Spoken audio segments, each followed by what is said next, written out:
whereby we get to interact with the youth in various ways. Let's stop judging people according to their tribes. We present to you fresh perspectives, exciting conversations, engaging debates, Bible trivia discussions, showcasing of talents such as singing, dancing, art, and so much more from guests who keep it real and authentic. Sasa wewe, nitajuaje hautanihat? It's true that human nature covers us. So buckle up because this season is about to be epic with me, your one and only host, Susan Bulemi. Keep it locked right here on the Family Faith Show every Wednesday from 2 to 3 p.m. only on Capuchin TV.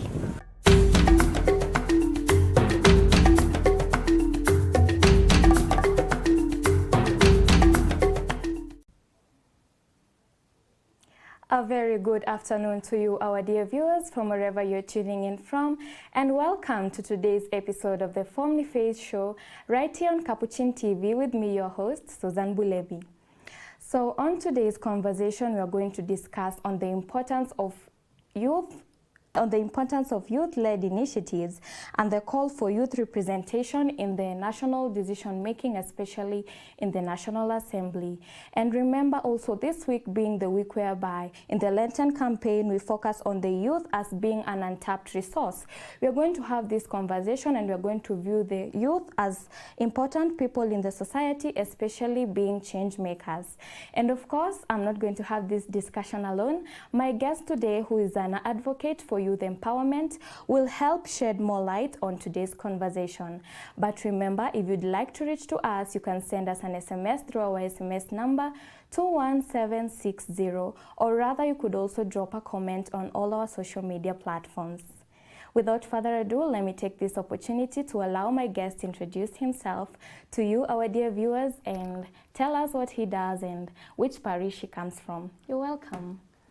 Thank you very much. My name is Amos Moshero from the Diocese of Nyahururu. As you have said that I am an advocate, which I normally do to fight for the life of young people and mostly to look at how the life of young people is being taken.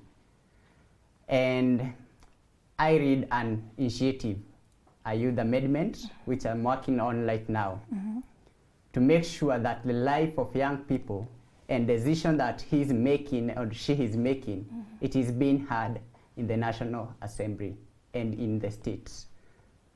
Thank you very much. Okay, once again, you're welcome.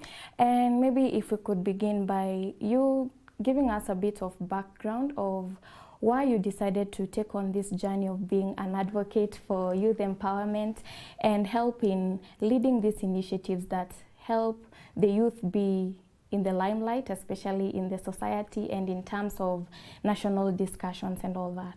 I think that is a great question. Let me just tell you something. In Kenya, young people make up a population of 75%. That's the truth. 25% are others who are leading the nation. Minority or majority, it is minority. So my decision came when I look at majority of the people are here in the streets, walking up and down. I have gone through our constitution of Kenya. I have seen there is a gap when that constitution was being made, which was left behind, the young person. In the constitution, there is nowhere where a young person is given opportunity in the states. And when we look at, okay, I am a Catholic since I was a small person. I have grown up in a Catholic. And I think these are best place that I have come to know. A young person needs justice, according to the readings of Catholics. A young person also needs dignity and also needs empowerment. Where can we get this empowerment if we are not going to work out ourselves? So it is our impulsive to do something that will generate good fruits tomorrow. Oh, okay. So you've said the young people should do things that will generate fruits of tomorrow, right? That makes them change makers. So what role do you think the young people play in making a change in the society, not just now, but even in the few years to come? Okay, this is something that I have just do a lot of investigation, research, and I have realized that, let me just, last year we had a demonstration which talked a lot. They said, let us occupy parliament. Yeah. Why did not they say, let us occupy Senate? We have two governments. We have Senate and we have parliament. The work of Senate, it is governance. Yeah. The work of parliament, it is representative. Which means, let us occupy parliament because our decision making, it is not being heard. So we are no longer being represented. We must occupy there and make our decision to be heard. We say we reject it. We are not focusing about the governance, but our representation. That's the reason I came up with this amendment. Our constitution gives us the right to demonstrate. Okay, let me just ask a question. When you say that this room it's not organized the way you are supposed to be, you can just come here outside, make a lot of noise, say, hey, the room is... But the room will never be organized up the time that you will enter there. I think that's the reason I came up with this amendment. We can go protest, demonstrate, but the room will never be organized. The system will never function up the time that we join that room. Yeah. Okay, so you've really emphasized on the young people being in that room, being in the system, and there are initiatives that they form, right, to enable them to do all this. Maybe what skills or what do they require for them to qualify being part of the, maybe National Assembly and just to be qualified? Okay, there is a challenge that a young person always faces. For you to join a political party, it is a process. And this, okay, you have formed your own political party. Are you going to find someone who have been in politics or someone who you don't know about politics? You are going to find someone who have been in politics. And young person, they don't have history. We are now. This is the time that I'm creating history. So I don't have history of politics. You will never include me in your political party. When I came up to register a party, for now registration of a party, you need about 2 million. Because you need an office in Nairobi, you need other offices. In registering a party in regional, it is 100,000. In national, it is 500,000. It's a lot of money. Can a young person get that money? It's difficult for. That's the reason. It is our time. It is our time. The best thing in this position that I am advocating for, I'm advocating for a position of youth representative in the National Assembly, directly elected by people, not nominated. And each represent a county. So 47 of them will be in that house. What does it mean? It means, okay, it will be so difficult, a young person, to get money to do campaign for the whole Nairobi County, one person. The election will not be more about money. Then after we get this amendment, that's the time that we are going to think about the political party.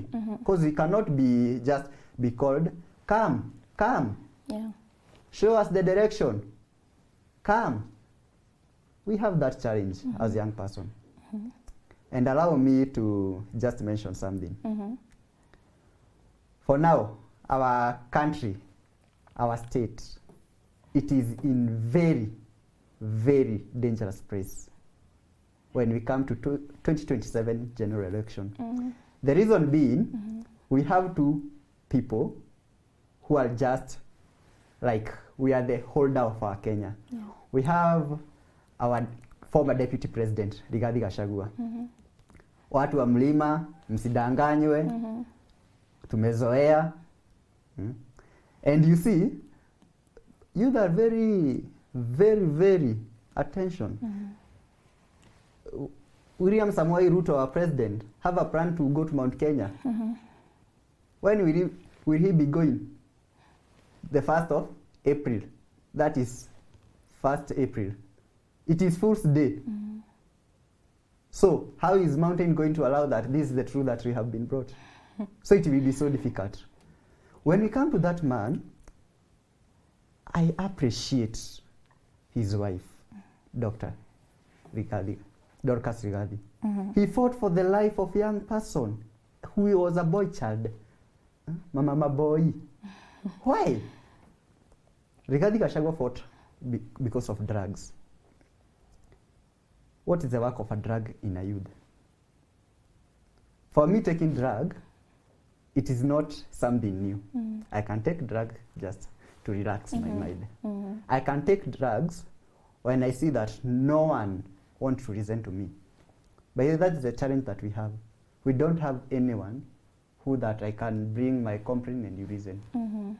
That's the reason I want that position to be created. If I don't have someone who can listen, I will use my social media and just post everything. Yeah. So, what is the main reason why youth are getting all this challenge? It is one, lack of someone who can listen to them, lack of representative. But no one have ever reasoned about that. That's the reason I came up with this.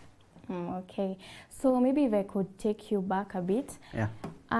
What strategy does your initiative have to ensure the young people are represented in, like you said, the National Assembly? Is it going to be like an election, or are you going to select maybe one person to be a representative of the young people? How is it going to happen? It will be a general election, the way directly elected by people. Okay. 47 of them, each from each county. So in 2027, if this amendment will just pass, and I pray that may God come. Yeah. So we shall elect 7 people. The way we elect 6, we shall elect 7. Youth representative being one of them. Why am I saying we elect? We have nomination. Okay, we have a youth representative in every constituency who we don't know where they came from. Even we don't know them. That's the reason. So this position will make sure everyone, wherever I have come from, have his voice. Because I'm the one who elected you. Then a young person can listen to you more than an old person. You cannot come and tell me, no. And yeah, you've mentioned about young people. A young person is likely to be listened to than, So I wanted to ask, because most people may argue that the young people are not given the opportunity to be maybe in part of the National Assembly or part of national decision-making processes. A lot of people may argue that the young people are not allowed due to maybe they are immature or they are not maybe capable of making these decisions. What can you do to do away with that notion, or how can you convince especially the older generation to do away with that notion and to start believing in the young people? What I know and what I believe, it will be so difficult for me to tell these other people, these 25%, that this position is supposed to be there. But it will be so easy to tell a young person, wake up and fight for your position. Wake up and go and fight for your education, employment. It will be so easy. This young person, what I want is to have a full light as an MP. So he can implement, or she can implement the rule that is governing Kenya. He can be there when the funds of education is being divided. So I want this young person to have a lot of strength in our nation. Let us not come. Vijana, pesa zenyu zinaibiwa, amka tuende. Vijana, taifa letu linaporomoka. Mwingine anakuja, vijana, tupate amani. Amani haipatikani lakini upiganie mwenzako. Pigania mwenzako ili amani ipatikane. It's better we live a nation where everyone is included. Why do we have most of the things that are being taken in social media? Someone is calling you awards which I cannot even mention them. Why do we have? Because I don't have anyone who can talk to me. We don't have a mentorship. We don't have anything. We are like that. We are just staying like that. I have come and say, reject something. Someone have come. Vijana hapana, you are, I have been called, don't know, treasoner. Yeah. Being called treasoner, what does it mean? So, I am the, okay, even in our culture, young people are the one who fought for our culture when it is being gone like this. Then I have been told you are treasoner. When you try to speak, you are being abducted. That's the reason young people now fear. They don't have that courage even to wake up. We shall just be like, let me ask you, what about when someone came from outside the country and come and attack us? Are you sure that young people will wake up? They will not. You killed us. What do you expect from us? That's the reason. I am pushing and making sure that my voice and the voice of my people. I'm 22 years old. I am too young. Yeah. I'm too young. Very young. So, how am I going to make sure that this voice have been heard? Through one way. One, we don't have IEBC that I can collect signature and just post there. So we shall wait for IEBC. Second, I cannot do this when I'm lonely. I need a lot of people, especially you, not any other, you. Why am I saying you? Because we take one step and look at, I'm from Nyahururu.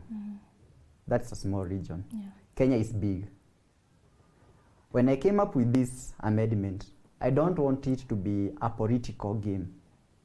Because someone may take and say that this and this and this. I don't want anyone to benefit. By the way, it is true that I have used a lot of money in this amendment, which I have not gained even a single shilling. So I'm pushing something that it is just costing. Yeah. So next time, what will it happen? I will be left alone if the amendment fail. Shida yako. Sini wewe ulijipoteza. So that's the reason I'm saying, let us work together, wake up, make sure this didn't have happened. Okay. So, Amos, we have elected the youth representatives. Maybe the amendment that you're fighting for has passed, right? Yeah. The youth representatives are there. What role are they going to now play? Now they are in the system. They have no excuse. What role are they going to play in the community, for their fellow young people, also for the church, and generally the nation? Young person, let me say this. They are very easy to control. How? If it's more about church, they can go to church and listen. It's not like the other person. Kanisa ifanye mambo yao, na sisi tuache tufanye mambo yetu. I have a good example of a young person who is in Senate, not in Parliament. Who is my senator, John Medu. He's a young person. I think he's the youngest senator in Kenya. How have he shown me that if I have that, I have been given that work, let me not do it for someone else. Let me do it for my people. Yeah. The work of senator is to oversee the devolution government, that is county, like the governor. And he have been doing it. Hiki happen, anakuwa amerukia. So the work of this youth representative, one, it's about education. Education. Why am I saying education? Juzi tuliona results za CBC grade 7 zinatolewa watu wakiwa class. Mimi hata sijaiona hivyo. My education, HELB imekaa miaka 2 sasa ndio inatoka. Education then, who is supposed to run? Bursaries za counties zimefungua zote. Hakuna.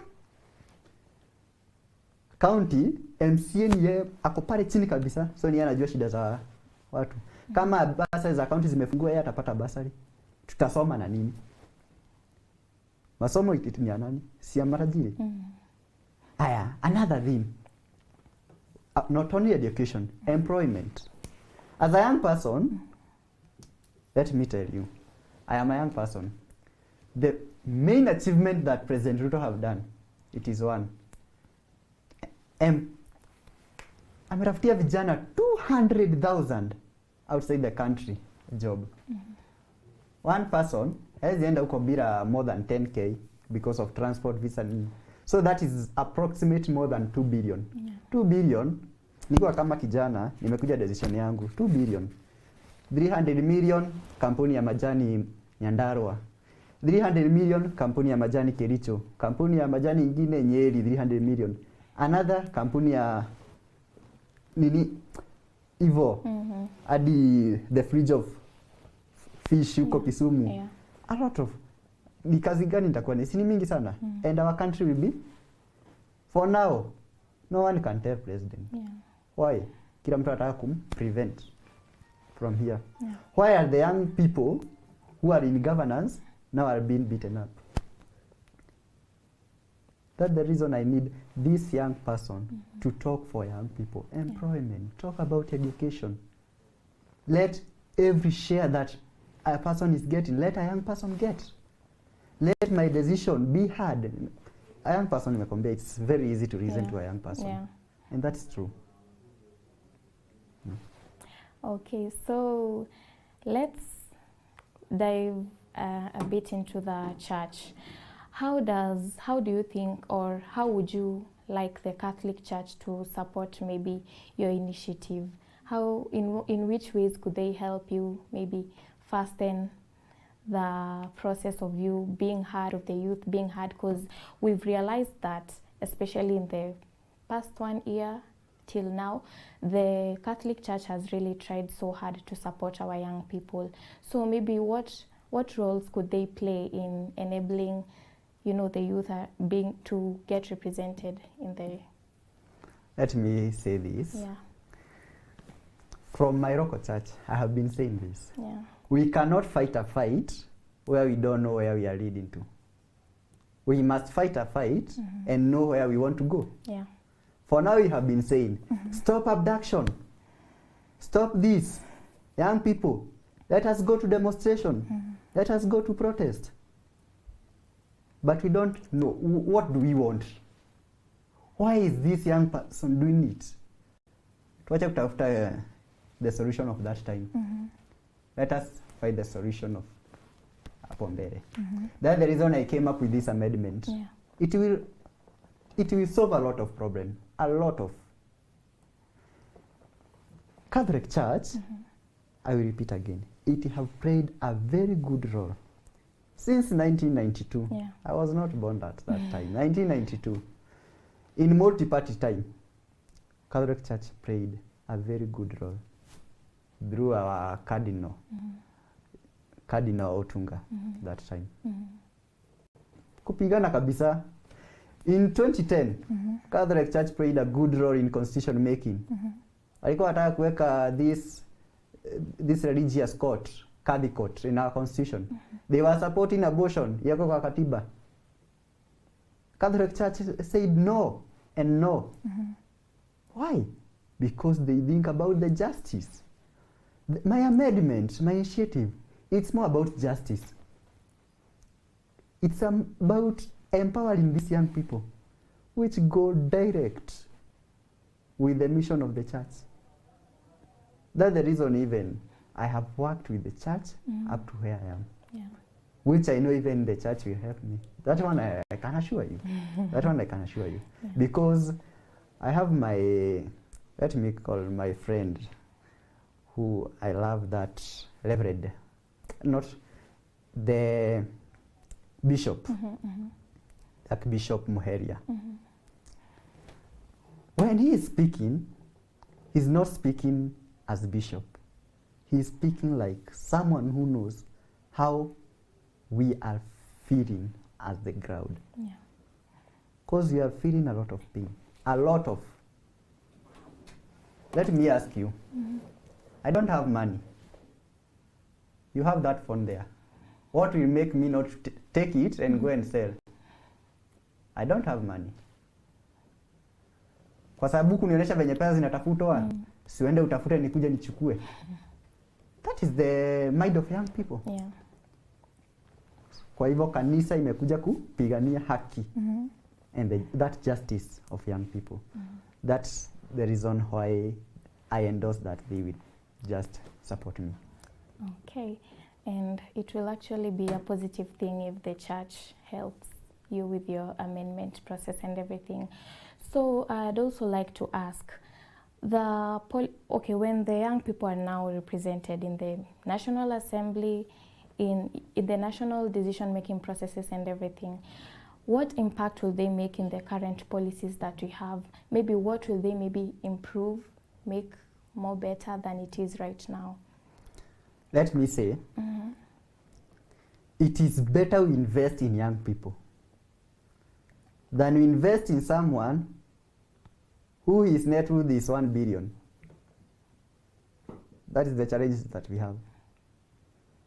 Let us invest in young people. The best position the best thing in that amendment, no any politician will stay there.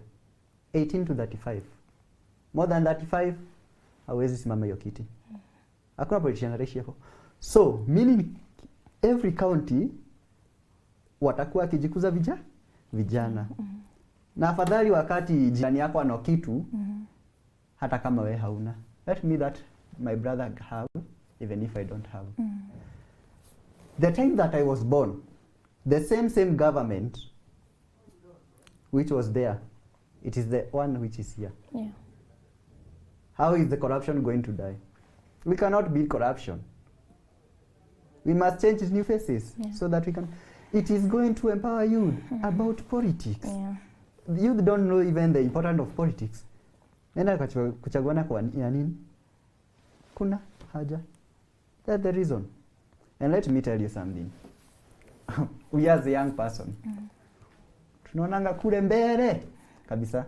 People are saying Ruto must go. Because of maybe he's a dictator, maybe. Whatever I have heard the people saying he's a dictator. Maybe. Maybe. Let me say maybe. Yeah. Because I have never interacted with him. But whatever nasikia akisema yeye mwenyewe, mimi mwenyewe sipendi, hainipendezi.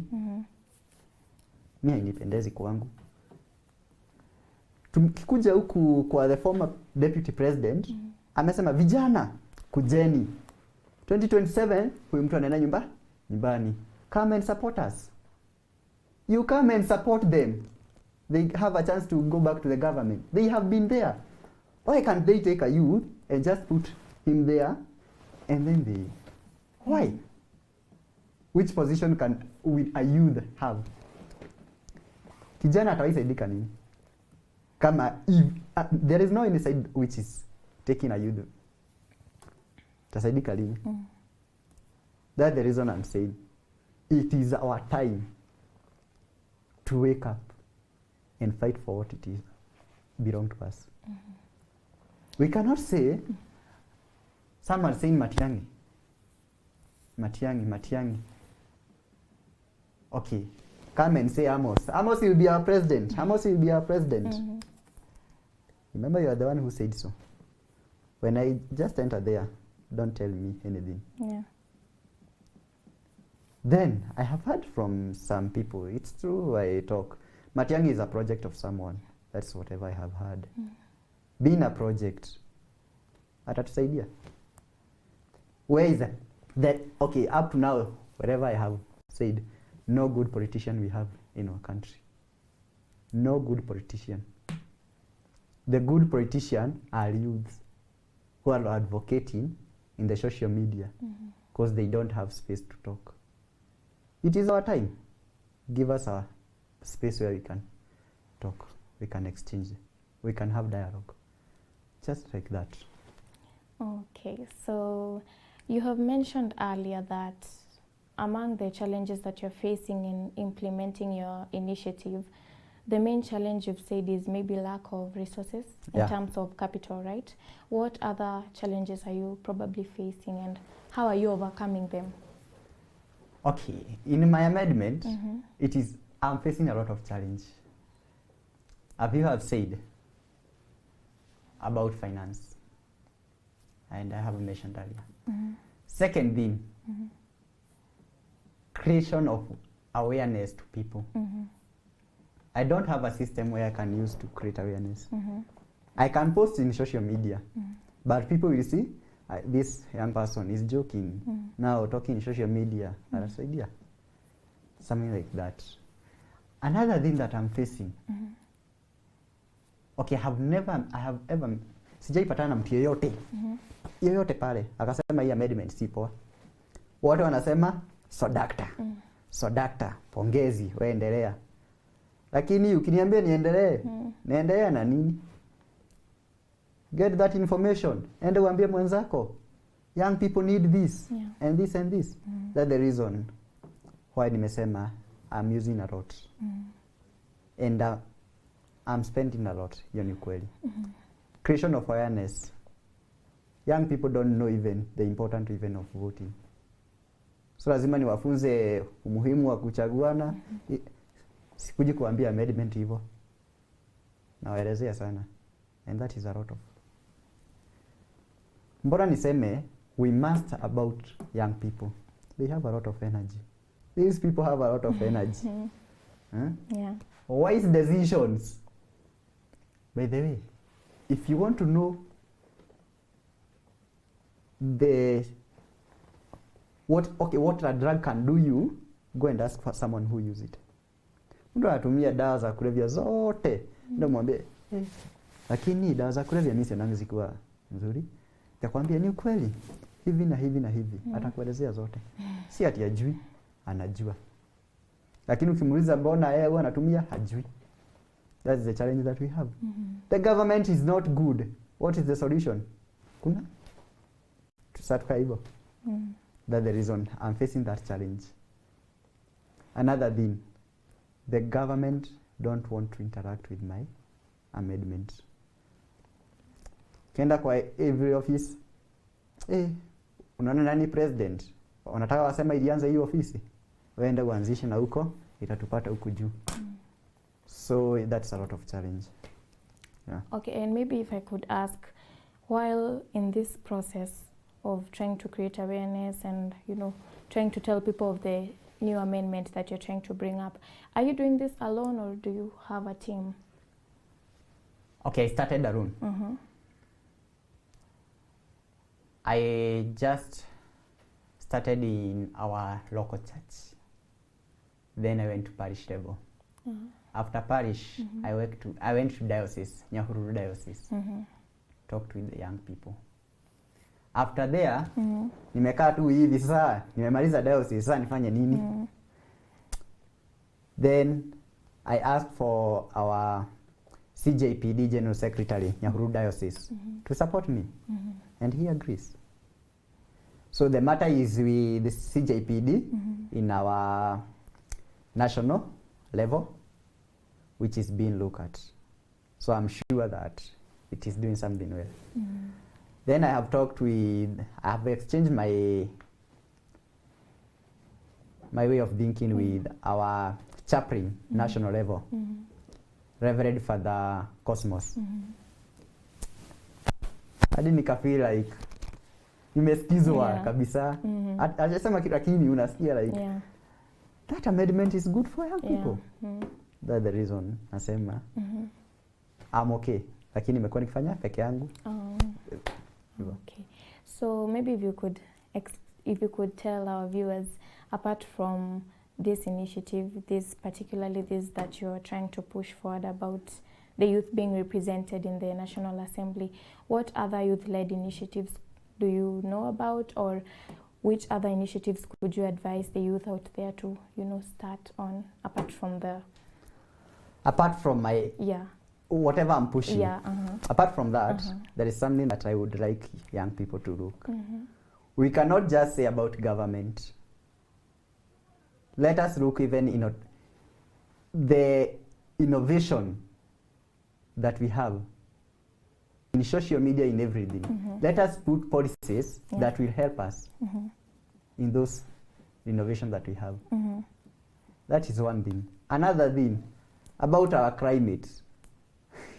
My friend, Kenya misioni ikienda mahali. What is our climate? Climate is not that, the weather. Climate starts from ourselves. The way we do things, it will affect us. Lakini ukiangalia mazingira ambayo kijana anakaa, unaona hapana. Ukiangalia vitu kijana anafanya, unaona hapana. Your surrounding, start from there. Initiative anza za unasema acha tutengeneze kikundi hapa cha nini? Safisha barabara. Safisha barabara si kusafisha hiyo barabara. Unakuja mnaambia mkipata kijana hivi mchukueni, mwambie nakaa hivi. That is good. So we have a lot thing to do. But let us first focus on one thing. Let us focus on one thing, which I'm calling young people. Tusiende kupigania kitu kingine, tuache the main. Yeah. Okay, so maybe if this initiative comes to pass, what other projects are you looking forward to explore in the future? Okay, that is so great. Yeah. My dream since I was a young person. Nianze tu kusema mimi nikiwa kijana tu primary nilianza na dream ya kuwa padri. When I grow up I want to be the parish priest. Yeah. Mbona anapokea sadaka 10% zote. Sasa nikichukua hizi pesa si ati zinisaidie, nipeleke to the community, sijui ati nitajenga shule. Hizo ndizo nilikuwa nazo. Secondary kuenda hivyo. Then secondary ndivyo nimejua vizuri. Priest ako chini ya bishop. Haizi anza kitu ovyo hivyo tu kwa society. Nikaona bado church iko governed under this politician. Kwa ndipo nikaona acha niingie kwa kutetea watu. Niache na kanisa kwanza, niingie mimi mwenyewe. I have worked with Rush Kenya. It is a Nyahururu organization which work with disability people. So I have worked with disability people. I know how many things that we have done. After this amendment, there is something that I'm planning. It's about young person. How unajua sasa tumesema hiyo kitu creative. Yeah. Atasimama na party gani? Akisimama independent, ukienda kule independent, youth mtaiongea. Unajua ukiwa na your political party, the way a former anasema, ukiwa na your political party, unaweza enda useme my party ina deserve this. So we shall decide even that. Na I think hiyo yenye yote nimeweka chini, mikakati ya nini, yote nimeweka hivi. Kwanza ni focus na one thing. Hii kiweza tuone venye tutasaidia vijana. So my all focus is it is to help a young person. Kitu fani ni ati ikifika 2027 sitakuwa nimequalify na this position that I'm creating. So siwezi simama. Why? Because the qualification ni qualification of being like you can be an MP. You must be having a degree, which I don't have. I'm still a student. So something like that. That's the challenge that I know I will just try to tackle them. Penye nitaweza tu. Penye nitashindwa. Nimefanya kazi yangu. Okay, so Amos, as we conclude, I'd love you to talk to the young people out there. Maybe there's a young person out there who's passionate about being a change maker in the society, be it politically, be it in the church, be it in general matters. What advice would you give to them? Because maybe they are hesitant, they are scared, maybe they won't be able to make that change that they are expecting. What advice would you give to them? Thank you. I will start by the words that our Pope Francis said in Panama City 2019, which was a youth day.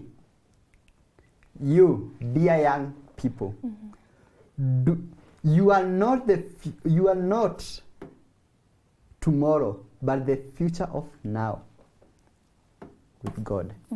Wewe sio kesho, wewe ni leo, kuanza leo. So I will request young people, wake up. Let us work together. Let us do something that will help our economy by telling your friends, you need this and this and this. Be open to them. Stop being open in social media. Social media, we don't have any advisor in social media. Let us come to the ground. Go to if you are not a Catholic, go to your pastor. If you are Catholic, go to your chaplain. say everything that you want. They are going to listen to you and take them to the place that you can be solved everything. Okay. So it is our time. We wake up, we work together. Ukisikia tufanye hivi, let us do. Na usifanye kitu ambayo unaona ni ya kuharibu taifa. Yeah.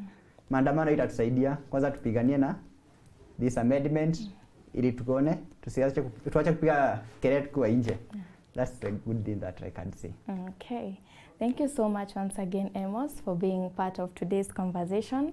And that was quite an empowering parting shot from you. Thank you.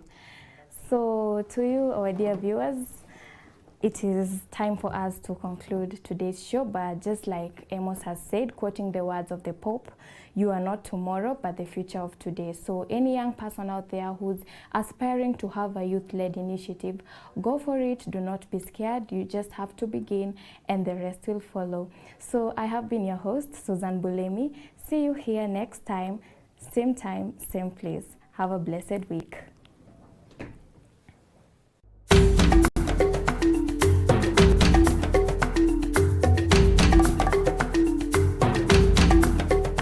Well, hello to you, our dear viewers of Capuchin TV, and welcome to the Family Faith Show, whereby we get to interact with the youth in various ways. Let's stop judging people according to their tribes. We present to you fresh perspectives, exciting conversations, engaging debates, Bible trivia discussions, showcasing of talents such as singing, dancing, art, and so much more from guests who keep it real and authentic. Sasa wewe, nitajuaje hautani-hurt? Intrude human nature, kabazu us, agape, agape. So buckle up because this season is about to be epic with me, your one and only host, Susan Bulemi. Keep it locked right here on the Family Faith Show every Wednesday from 2 to 3 p.m. only on Capuchin TV.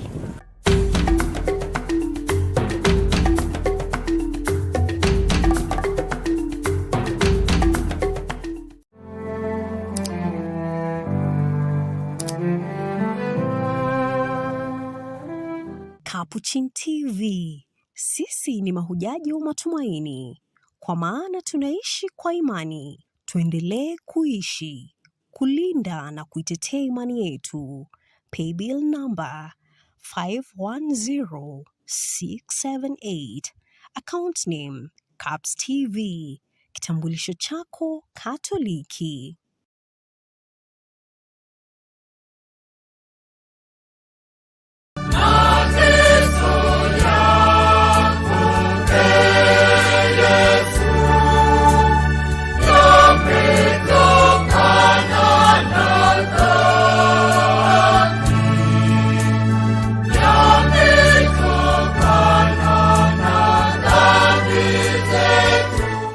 The Kenya Conference of Catholic Bishops, KCCB, invites all the faithful to reflect on the following. The 40 Days of Lent 2025. 27 Catholic dioceses, 14 Stations of the Lord's Passion, 7 Fridays of the Way of the Cross, 6 weeks of prayer, fasting and good works, 5 guiding topics of discussion and action, 3 temptations of the devil, 3 solemn days, the Triduum, 3 crosses at Calvary, 1 Redeemer, 1 Savior, 1 season of grace for the one Catholic family, 1 nation, 1 Lenten campaign message. The Kenya we desire, the country we deserve, the leadership we seek, and the governance we aspire. Keep watching. The #1 staunchly Catholic identity channel, Capuchin TV, your 2025 Lenten campaign channel. Pilgrims of Hope, together in prayer.